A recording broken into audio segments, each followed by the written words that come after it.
ليكن يومك للشعب ودادا، ليكن حبك للأرض مداد. قلم أنت فكم عبرت عنا، وبنيت المجد أطوادا شداد. أنت يا القصيرة المبصر الأعظم لأمته سيدنا محمد وعلى آله وصحبه وسلم تسليما كثيرا.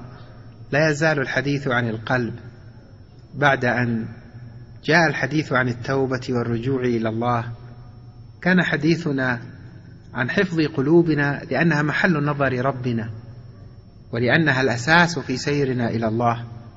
تكلمنا في المجلس الماضي عن حفظ القلب مما يمكن أن يطرأ عليه مما يسوءه.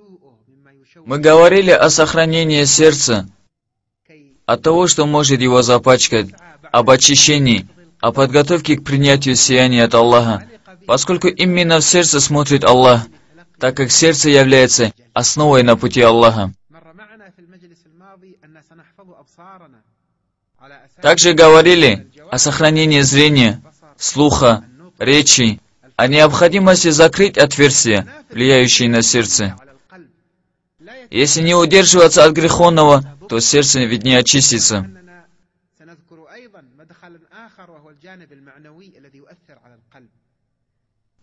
В прошлый раз мы вынесли для себя решение не смотреть на то, что запретил Аллах. Человек может выбрать одно из двух: посмотреть на запретное, усладить свой нафс и посеять мрак в сердце, либо удержать нафс от этого и успокоить сердце. О вступившие на путь Аллаха, не смотрите на аврат. Также мы упомянули о запрете смотреть на мирское, возвеличивая его. Когда смотрим на мирское, нужно говорить «Аллахумма ля айша илля айша ляхира». То же касается и взгляда на людей под унижающим взглядом. В одно мгновение грешник может покаяться и стать хорошим, а набожный, наоборот, сбиться с пути. Отверстием для сердца, которое мы чувствуем, является слух и речь. Что запрещено говорить, то запрещено и слушать. Ложь пачкает сердце. Запрещено говорить ложь, слушать ее и принимать ее. Гибат. Знаете, что такое гибат? Это значит говорить о своем брате то, что ему не нравится, даже если вы и правы. Да, хоть вы и говорите правду, которая ему не нравится. Что касается лжи, то клевета еще тяжелее, чем ложь. Это подобно употреблению мяса умершего брата. Мусульманин не достигнет довольства до тех пор, пока делает и слушает гибат. Каждый раз слушавший гибат становится соучастником того, кто делает гибат. От гибата в сердце мрак. Мрак от гибата вызывает гнев, желание унизить другого и плохое мнение о другом. Аллах не будет доволен, если ваше сердце станет свалкой грязных разговоров или мирской грязи. Храните слух от гибата, намимата. Что такое намима? Намима – это когда один с другим сплетничает для разжигания смуты. К примеру, твой знакомый насплетничал про тебя. Это посеяло смуту между вами. Что же делать? А вот как в подобном случае поступил мой дедушка, рахимахуллах. Он работал на поле, и к нему подошел знакомый и стал пересказывать сплетни про дедушку. И дедушка обратился к нему с упреком: «И тебе не стыдно сплетничать про меня при мне же?» «Это не я, а другой», — ответил он. «Я не слышал того, я слышу тебя», — ответил дедушка. Нельзя сплетничать и слушать сплетни. Если мы не будем слушать их, тогда сохраним слух от греха и проникновение в сердце мрака от сплетни. Мрак от сплетни сеет ненависть и пачкает сердце. Далее мы расскажем подробно о бедах языка.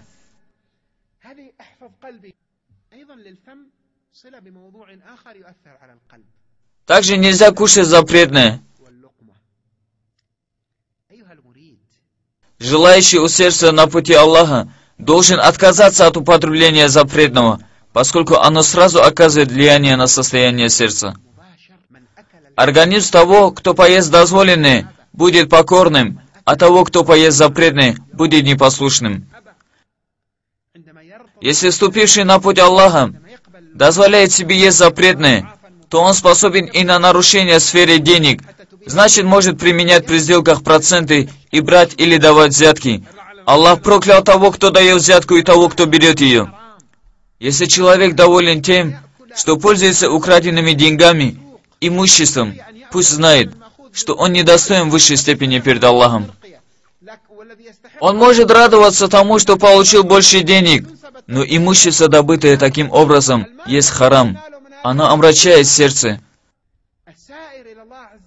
Пользуйтесь лишь дозволенным. Стремитесь к набожности в употреблении пищи. Узнавайте, дозволенная она или нет. Люди праведные ищут дозволенность во всем. В пище, одежде, в жиле. Спроси свое сердце, если даже ученый сказал, что можно. Что заставляет человека есть запретное, одевать запретное и жить в запретном? Садиться в машину, купленную на запретные деньги. Причина в привязанности человека к сердцу, которая стала следовать за желаниями нафса. Берегите себя от употребления запретного. Спроси свое сердце, если даже тебе ученый сказал, что можно. Как понять эти слова? Это означает набожность. Ведь даже если найдете ученого, который скажет вам, что можно, прислушайтесь к своему сердцу, затем спросите. Если сердце скажет в отношении какого-либо вопроса, что это связано с запретным, то следуйте сердцу. Для сохранения сердца мы нуждаемся в сдерживании себя от запретного. К примеру, от запретного питания. Поэтому есть хадисы и слова ученых, побуждающих искать дозволенные виды питания и имущества. Тот, кто ел дозволенное, заработанное своим трудом, когда спит, ему прощаются грехи.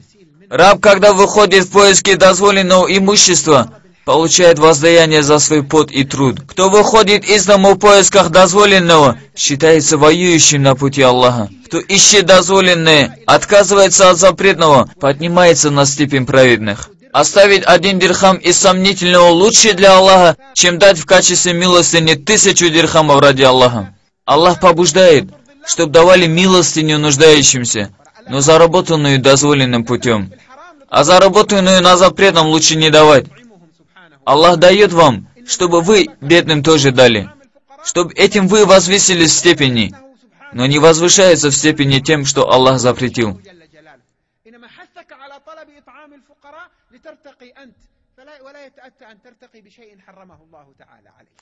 Поэтому храните сердце. Но также нужно сохранить и другое, что тоже влияет на сердце. Мы говорили, что есть отверстия, которые мы чувствуем.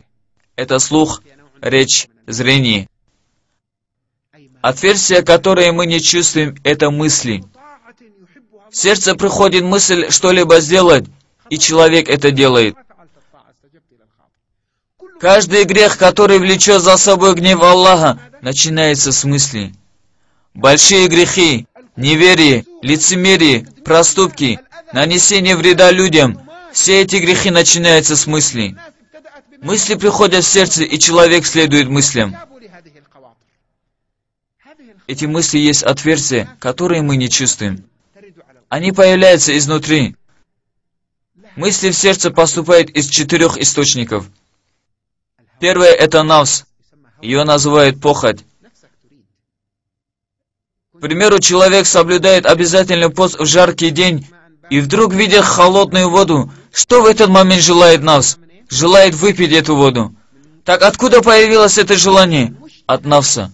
От нужды нафса. К примеру, кто-либо расстроил вас, и вы хотите его ударить. Так откуда исходит это желание? От нафса. Второй путь – это шайтан. В хадисе говорится, что шайтан поглощает сердце человека, а когда он поминает Аллаха, шайтан уходит. Но потом, когда забывает, вновь поглощает. Этот путь называется васвас, сомнение. Третий путь – это ангел. В хадисе от имама Суиди, рахимахуллах, говорится, ангел побуждает человека на хорошее, украшает эту возможность для него. Но приходит шайтан и побуждает на плохое, также украшая эту же возможность для него. Если человек следует призыву шайтана, то совершает грех, а если следует за ангелом, совершает благое. Итак, хорошая мысль поступила от ангела. Если кто-то найдет в себе хорошие мысли, то альхамдулиллях, знайте, что это от Аллаха. А если другое найдет, знайте, это от шайтана. И сразу нужно читать истиазу. А'удhu билляхи минаш шайтанир раджим. Четвертый путь – это мысль, которая исходит от Аллаха прямо в сердце человека. Это называется ильхам, внушение. Как Аллах в Коране говорит: «Клянусь душой и тем, кто придал ей соразмерный облик и внушил ей порочность и богобоязненность».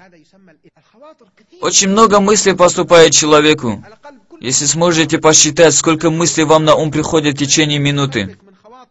К примеру, приходит мысль, что хотите пить, и пойдете пить воду. Но в этот же момент появляется мысль, что должны с кем-то встретиться.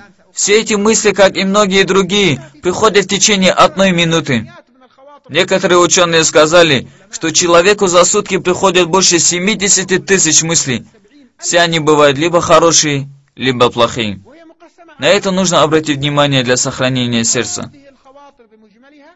Встречать хорошие мысли, прислушаться и следовать им, ибо они помогают в достижении высшей степени, и отречься от плохих мыслей, возненавидеть их. Хорошие мысли способствуют совершению хорошего, и тогда сердце желает лишь хорошего. Плохие мысли, если не вылечить их или не отречься от них, если не сохранить сердце от них, охватят сердце и посеют в нем стремление к плохому. Сегодня, думая об этом, я задумался о состоянии сегодняшнего дня. Утром встаешь, кто на занятиях, кто на работе, по пути на дороге пробки, у кого-то столько-то встреч, столько-то уроков, определенное дело, человек в суете. И так получается, что вся жизнь одна суета.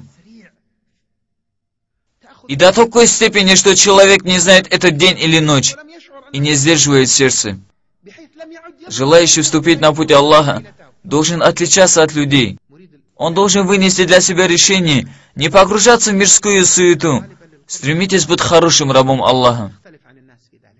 Сегодня смотришь на некоторых молодых людей, они куда-то идут, но сами не знают куда. Встречаешь молодого с наушниками, он слушает песни, он постоянно в какой-то суете. А когда же будет размышлять? Когда он сядет и подумает о будущем? Я говорю о погружении людей в мирскую суету. Большая часть времени переходит от одной заботы к другой. Но уходить полностью в музыку, погружающую в суету, нельзя. Вернитесь немного назад, оглянитесь вокруг. Это очень важно.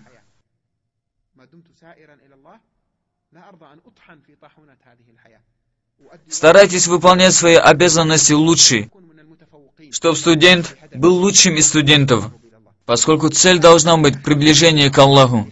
Если продавец – лучшим из торговцев, если работник, чтобы был лучшим работником, в сердце будьте с Аллахом, удаляя плохие мысли.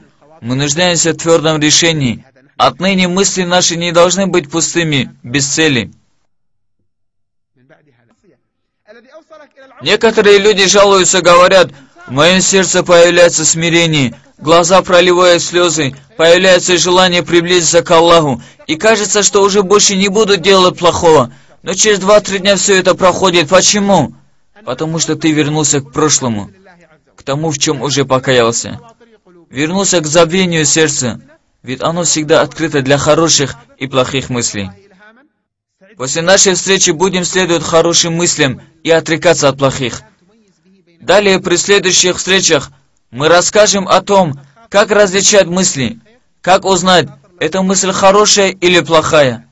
Это хорошая мысль от Аллаха или от ангела. Кто-то может сказать: вот это хорошая мысль, и следуй за ней. Нет. Когда мы научимся их различать, то будем знать, как действовать и какая от этого есть польза. Об этом мы и расскажем. Плохая мысль. Откуда она поступила? Пришла ли от шайтана или от нафса?